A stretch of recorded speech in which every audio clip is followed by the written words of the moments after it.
All right, welcome to Behind the Scenes. I'm Joe Danyi. This week we're going to do something a little different. At Youngstown Studio, we've been recording episodes of Brian Blasko and myself doing commentary on everything from social issues to the Loch Ness Monster and Sasquatch and time travel. It's been amazing. Brian Blasko is a professional and motivational speaker. He and I both have this motto where we just try to help as many people as we can. These episodes are interesting, and that's why I'm bringing them on to the program today. If you want to catch more, you can check out Youngstown Studio's website, but I want to present one for you here today. So let's talk downtown Youngstown. Okay. There was a lot going on this past weekend. I saw some pictures. I actually saw you. So tell me about the tree lighting event. It was awesome. Like, it really was. I love that this city puts so much effort into putting events on that draw people downtown so they can experience it for themselves. There's too much crap talking that goes on about, the people who have some axe to grind against the city always have something negative to say. I live and work down here. Mm-hmm. This is an amazing place to be. Right. Come see the beauty. Enjoy it. There's something for everyone. Were there food vendors and everyone down there? Yeah, they had a bunch of food trucks. The restaurants were open. It was a good time. I caught the tail end of it. So I was at a basketball game. I went and met some friends down at the MVR. So I'm like, I'm going to shoot right through downtown. And they were just clearing off the stages and everything. But the tree was lit. It was gorgeous. And I did see that picture you posted with the buildings. It's downtown Youngstown. Beautiful. It's gorgeous. All right, so we both love Youngstown. Let's talk about the Youngstown Flea real quick, because I saw you down there. I mean, for those of you who have not been to the Youngstown Flea, it's from candles to cookies to T-shirts. Do you go down there specifically for something, or do you just go? Yeah, there's a coffee company. I believe it's Culture. Was or it straight in the corner back? Yeah, I went and got a cup. So I got a pound of coffee. I buy from them. Two Hot Mamas are always down there. I love hot peppers. Wait, Two Hot Mamas? Yeah. Tell me about them. They sell peppers, like the best peppers. Are they hot in mamas? Oil. Oh. Sure. So they can them and jar them and sell them? Yeah, so good. Ooh, so good. Okay. And then I got some beard butter for the beard. You use the butter? The butter, yeah. All right. Do I need it at my length? See, yours is longer. Probably not. I don't use it. I don't use it's not anything. scratchy. It doesn't bother you. So. And I keep it at this length. Yeah. Like once it gets a little bit longer, I trim it.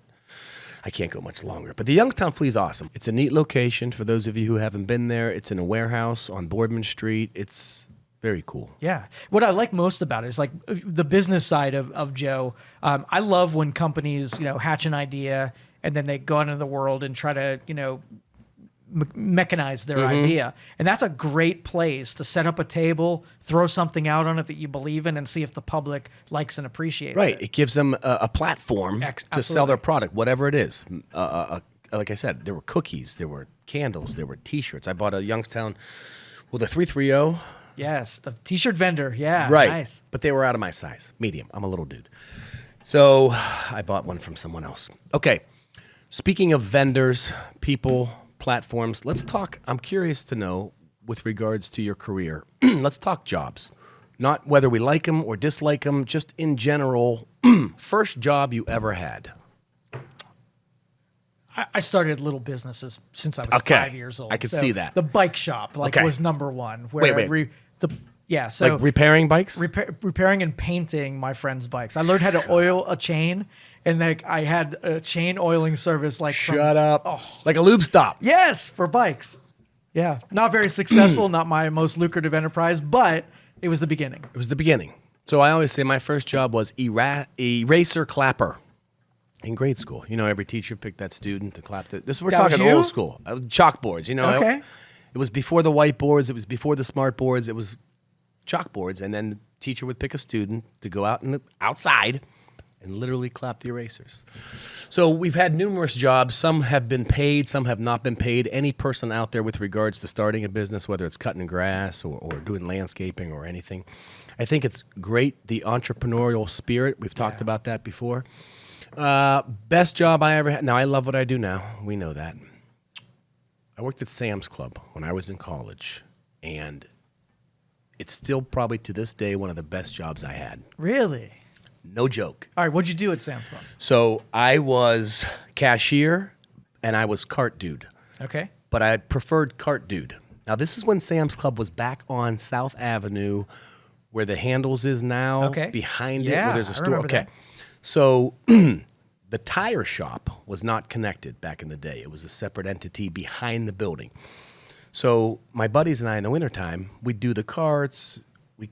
By the way, speaking of inventions and carts, I created in my mind the automatic cart machine. You know how they see it now?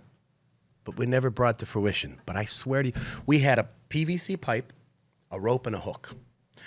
We'd line up 30 carts, and you'd hook it on. One guy would push, and then we'd pull, and that was how we did the carts. And I always said, my buddy and I, Joe Muzzolino, shout out to Joe, he lives in Chicago now. We always said, wouldn't it be great if there was an automatic cart thing? And then years later, I saw it. I was furious. But it was the best job because, number one, they pay good. On Sundays, we got time and a half, but we used to go to the back tire shop in the wintertime and just hang out and have coffee because no one would go back there because it was outside. So there would never be a manager. Right, we'd go back, we'd hang out. I remember one time there was a big snowstorm. It was a Sunday. We were being paid time and a half, and we built an igloo in the parking lot. And then we went inside and told the managers. They came out and chuck it out, and it was really neat. But that...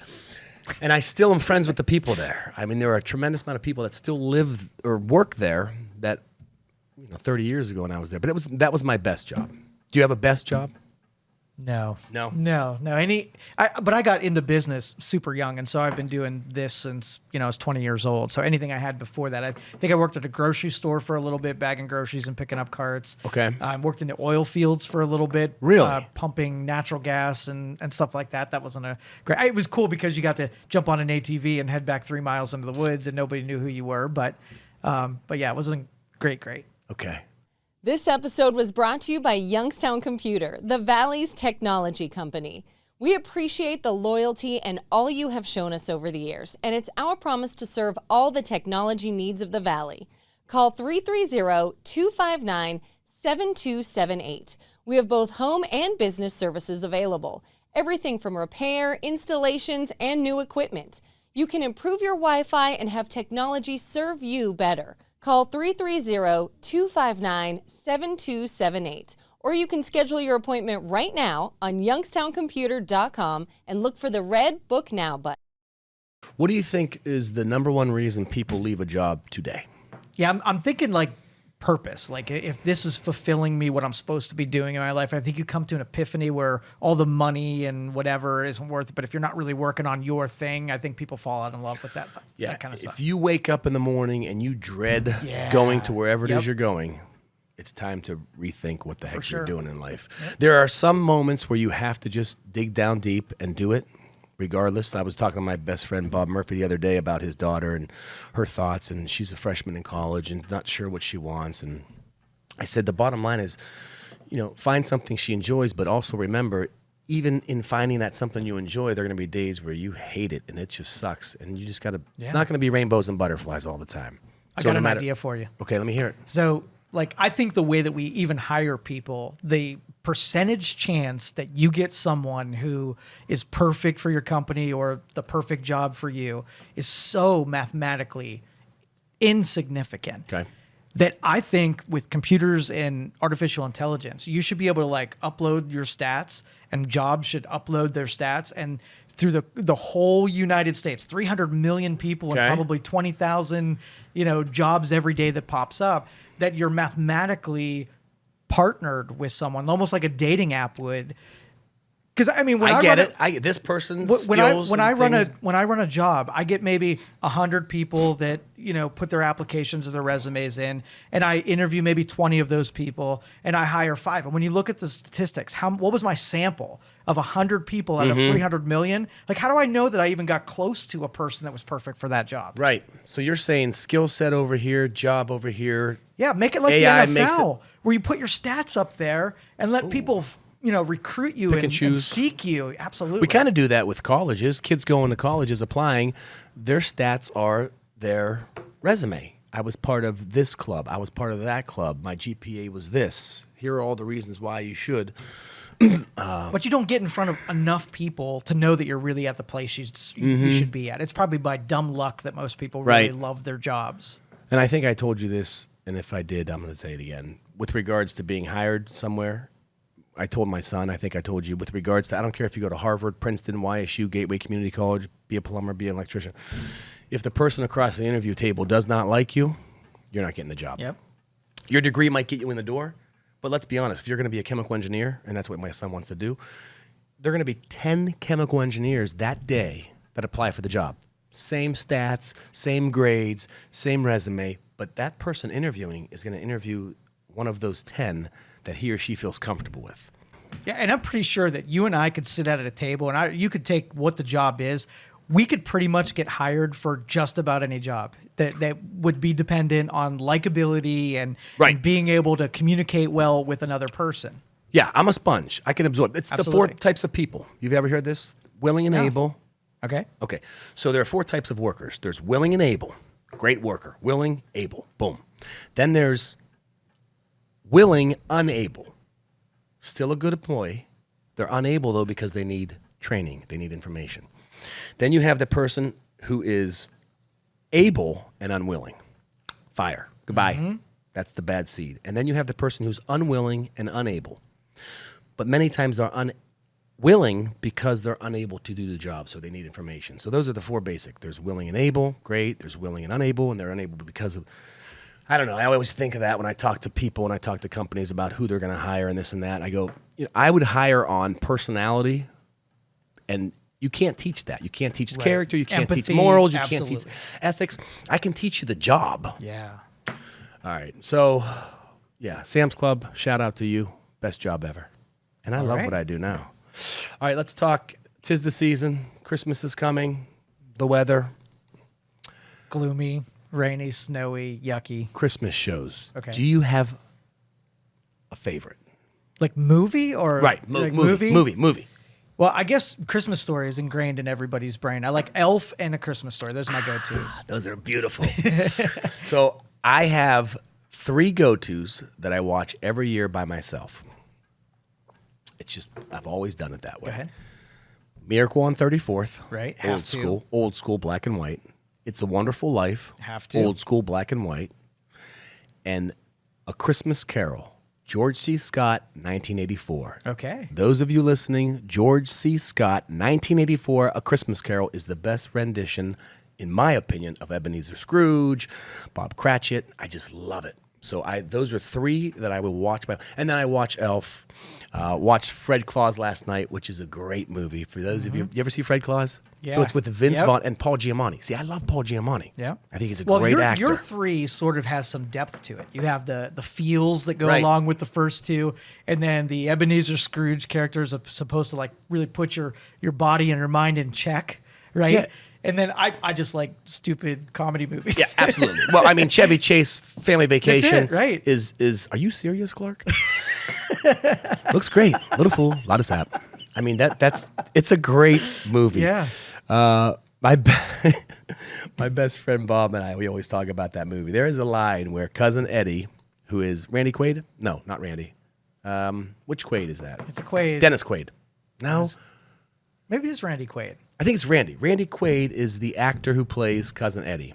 There is a scene in the movie that's so creepy that no one picks up on. Next time you watch, you're going to pick up on. Okay. It's when the grandmother comes in with the Jell-O. She wrapped the Jell-O and she Yes. wrapped the cat in the box. Randy Quaid walks around, tastes the Jell-O, and then he says, real quick, no one picks up on it. He says to Russ, "Come on, let's go find your sister." And it's if you stop and think about that comment, it's creepy. Yeah, why does the dude need to go find it? And no one, and my buddy Murph and I laugh. No, about we that all the time. cringe when we hear that. Like our brain tells Right, us it's that like, that's not a right Come thing. on, let's go find your sister. That's weird, right? Very weird. So, okay, Christmas. Yeah, I love just the fun, feel good. The Ebenezer Scrooge story to me is, I don't know, it's a great story with regards to how to live your life. It's like Willy Wonka. I think we talked about this before. They're remaking it. It makes me mad. Yeah. I don't know why they're remaking it. It's a classic. But those things that movie taught parents and kids, the gluttony, the all those different, Yeah. I don't know. So I love Christmas shows. How about music? Christmas music? Yeah, what are your no Not a Christmas music Okay. fan at all. classics? Silent Night, none of those. Don't really have an affinity No. for it. Like it can be around it and not throw up, but yeah, it's Okay, so you don't have those stations programmed on your radio. no. I do. Yeah, I think my emotion gland is a little deadened right now. I think I could get back into I'm too much logical stuff, I guess. I'm going to sprinkle some Christmas spirit on you. Okay, we can make our own movie about how we. Oh my God, how funny! de-Grinchify. Right. It could not like you're not Scrooge, but it'd be kind of Grinch. that same. I'm more Grinch. Grinch. Yes. I'll be Cindy Lou Who. So be it. So be it. This episode was brought to you by Youngstown Computer, the Valley's technology company. We appreciate the loyalty and all you have shown us over the years, and it's our promise to serve all the technology needs of the Valley. Call 330-259-7278. We have both home and business services available. Everything from repair, installations, and new equipment. You can improve your Wi-Fi and have technology serve you better. Call 330-259-7278. Or you can schedule your appointment right now on youngstowncomputer.com and look for the red Book Now button. I wish sometimes I lived back in the day where I had to jump on a horse. I just think life was, I don't want to say more simple, but less chaotic. You still had the stresses of life. How am I going to feed my family? How am I going to work? How am I going to make money? I have to watch out for this bad guy over here. You still had all of that like we do in modern day society. It was just, to me, more simpler. Yeah. I don't know. I always loved, but I'm not a big Western guy. I don't like Westerns necessarily, but I love the Billy the Kid series and another movie. I want to get your thoughts on Doc Holliday. One of Tombstone, my favorites. One of my, I agree. I couldn't agree more. And then we'll talk about our favorite movies, and then we'll wrap it up.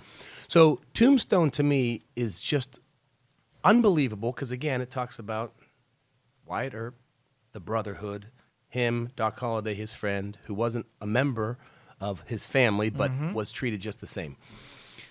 I think Val Kilmer did a great job playing Doc Holliday. I mean, he looked literally sick in that role. What are your thoughts? And this is the big controversy that everyone has. Did he say, "I'll be your huckleberry," or did he say, "I'll be your hucklebearer"? Now, do you know the difference between I the two? do. Okay. Yeah. I'm a believer that it was huckleberry, and it's I'm your guy for the job. I don't believe it was hucklebearer, as in I'm going to be the one carrying your casket. Both have meaning. Both are the same thing. What do you think he said? That's a tough one because I want to do Huckleberry because it's just a badass Cooler, statement. right? I think he said huckleberry. All right, I, I'm I with you. watched it. I rewinded. I watched it back in the day when we had DVDs still going. Yeah. You could rewind. I'll be your huckle. No, he says I'm your huckleberry. Like I'm your guy. I want it to be that one. I agree. So any other movies? Well, here's another one. yeah, Here's let me another hear. series. Deadwood. Did you see that one? No. Okay, so Wild Bill's another.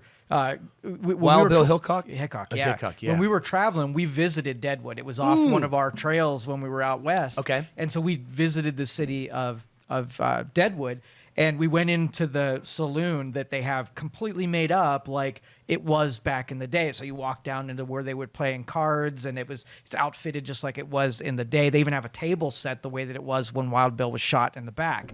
And that series, even though they killed Wild Bill off early in the Okay. series, and that, most of the people watch that series is for him, but it's a really good one. Okay. I don't know a lot about Wild Bill. Bad guy, good guy. Good guy, real Good good guy. guy, real smart guy, real good with a gun. So not an outlaw, not a villain. No, Okay. just a gun to be respected. Okay. Billy the Kid, Wild Bill, Doc Holliday, Jesse James. Ooh. I saw a thing I told you about that show called Mysteries at the Museum. You'll love it. I'm telling you, the way your mind works, it tells you all the history about anything, the way chocolate's made and how it started. Yeah. But there was an episode about Jesse James and how he was an outlaw, but he was he was almost like a Robin Hood. And this woman was having her house foreclosed on, so he gave her the money to pay the bank guy, because the bank guy was coming to foreclose on her house. She was a single mother. Her father or her husband was killed somehow. Anyway, just imagine, single mother, 4 or 5 kids, house is being foreclosed on. Jesse James heard about it, went to her house, gave her the cash. He said, when the bank guy comes, you pay him this cash to keep your house, and then you get a receipt. Get a receipt. She says, okay. So bank guy comes, leaves. She looks out the window. He's walking through the woods to go home. Jesse James is robbing the guy at gunpoint, takes his own money back, and leaves. But she had A receipt. correct. So he got his money back by being bad, but he did the right thing by helping her pay off her house. See, my theory is this: is I think those guys were bad, and just like the mafia, they knew the best way to keep doing bad things is to get the people on your side. So the strategy was to do good to some people so that they would support you when it came to hanging time. Makes sense. Right. Yeah, he didn't harm me. He didn't do anything wrong. And again, why would you hurt someone who doesn't really affect your business or what you're trying to do, whether it's smuggling drugs or making moonshine? So I agree with that. They were of the people. That's right. Like Robin Hood. Yeah. And I don't think today's movies do more of that sort of like moral leveraging or get you to think about things like that. I think they're just so like bright sparkles and loud explosions, and you don't get messaging in there like those They're not older deep. movies did. Yeah. All right, my favorite movie, deep movie. It is my all-time favorite. Okay. Shawshank Redemption. Yes. It's a good one. Andy Dufresne, Red, the characters. Again, it goes to that bond of friendship and what you would do for a friend. What's your, if you had to pick one, top movie? Well, I think I have two of them. Okay. So You can have three. I'm going to give you, let's go, I don't want to say serious, but Shawshank Redemption is powerful. Yes. Then you have humor. Then you have horror movies. Yes. I mean, then you have action. You have all kinds. But go ahead. Let me hear All it. right, so Matrix is number one because Okay. I contemplate the simulation. I can Anyway. imagine you watching that and how your mind works. Yeah, I spend way too much time seriously considering the Matrix. Okay. And then I like time traveling movies, so I'm thinking the title, but my third one is Astronaut Farmer. I don't know if you've seen that one. Billy Bob Thornton. Okay. It's a dude that's a little eccentric. He builds a rocket ship in his barn. Feds try to shut him down, and he blasts off. It's a really good like family togetherness, beating the big odds. It was a real like pump you up type of movie. And so the time traveling one, I forget what it was called. Back to the Future. No, I'm not going to go. Well, that's time traveling. There's a DeLorean Got involved. Into 88, baby. What about you? Did you watch Quantum Leap? I used to watch. Remember Quantum that? Leap. I'm That talking was- old school Quantum Oh, Leap. yeah, Yeah, Ziggy and- yeah, right. So that was time travel. That was Yeah. kind of cool. Yeah. Okay, so Shawshank Redemption is my favorite movie. My favorite comedy of all time. It will never be surpassed. I want to say it's the original Chevy Chase Family Vacation. National Lampoon's Family Vacation when they go to Wally World. Wally World. Is by far to me one of the funniest movies ever. I agree with you. Christmas Vacation is great, don't get me wrong. Even Vegas Vacation, as corny as it was good, but to me, the all-time greatest, I'm going to say it's Wally World. Wally World it is. As far as scary movies, horror movies, well, do you have a comedy that you like? Is there anything specific? Idiocracy is pretty Okay. good about challenging the brain about what's going to happen 400 years in the future when we're all too stupid to solve simple problems. Okay. Pretty likely to be there. Here we are. So comedy, drama, I guess we'll put Shawshank into the drama. Action adventure, I mean, I actually liked the Lethal Weapons back in the day, the first couple. They were kind of neat. Again, you had that relationship with Murdoch, and Murdoch was, I can't yeah, remember. the actor's name. Mel Gibson was Gibbs and Murdoch? I forget. Okay. Anyway, that's a good one. The John Wicks are pretty good. Yeah. I mean, Keanu Reeves, some people love him, some people don't like him. I think he does good, in that role. Scary movies.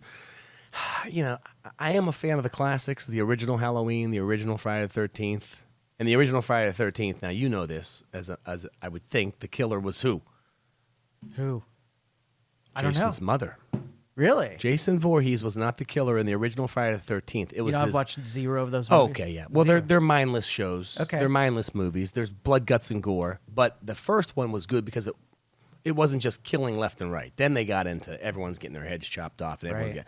But in the original one, everyone thought Jason Voorhees was the killer, and it was his mother killing on his behalf, and then he eventually took over.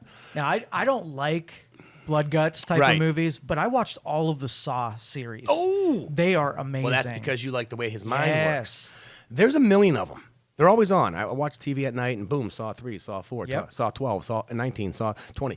Those are interesting. Those are psychological. I don't know what I would do if I were trapped in some of those situations. Well, half of these. Okay, so these movies that we put out there, the westerns. Let's put ourselves in those situations. Okay. If you're back in those times and you're an outlaw, right, and you're trying to survive, like, do you think you'd do well in that time? I do. And I don't know if I'd be a good guy or a bad guy. Let's be honest. I'd be a bad guy. Outlaws have fun. I think I'd probably be an outlaw. I don't think I would kill. I'd be that outlaw who was liked by the people. Yep.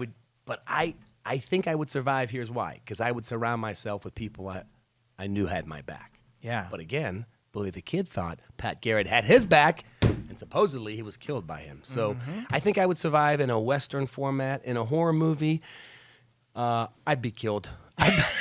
You'd be a dead guy. Yeah, I'm running like a baby out of there. I'm tripping in the woods. I'm falling over. So yeah, I would probably not. All right, what about an survive. apocalyptic movie where the world's ending, zombies are everywhere? I'm trying to be that person who's a leader. I definitely Okay. would take the leadership role because when it comes to that, when my life or my kid's life is at stake, I'm not going to let someone else handle it. I'm going to put that situation into my own hands. So I would be the one driving around, finding the food, doing whatever I had to do to survive. So I think I'd And when I'd you do get okay deep there. into those apocalypse versions, it's when you have to when you run across a developed citizenry is where all the shit goes down. Like it always gets bad because you're always going up against the guy who put a civilization of plunders and pillages, right? Right. And so when you're trying to go to the grocery store to pull out some canned food to survive, you got that guy with his machete there. Like now it's fight time. Right. There's like 8 cans here. Yeah. Choose wisely. Did you watch The Walking Dead? I did. Yeah, that was interesting. To me, Yeah. that's apocalyptic. That's kind of Yeah. like the world's going to end and this and that. I watched maybe the first season, and then how about let's close with mob movies? Okay. You enjoy them? Goodfellas, Godfathers. Okay. I think I like the Sopranos series Okay. is probably your best because you got to know the characters. I think the mob was just so bad. I couldn't connect with any of those characters. None of them were likable enough or you could root for them enough. Right. So, Yeah, there weren't too many good guys, if you Yeah. will, with regards to. But I'm sure there were. I'm sure there were mob guys who did work for the people and make sure they were. but you taken notice care that of. theme? But they don't show Like, that as much. The in- Westerns, the mob, all of that, it's the same thing where, you had bad people that had a little bit of hero in them and the heroes that had a little bit of everything's corrupt and everybody's trying to win, right? Yeah, no matter what genre. Yeah, right. All right, so we agree to disagree. Billy the Kid was not shot by Pat Garrett, and Joe says he was. That's it. That's it. Till next time, bud. Bye-bye.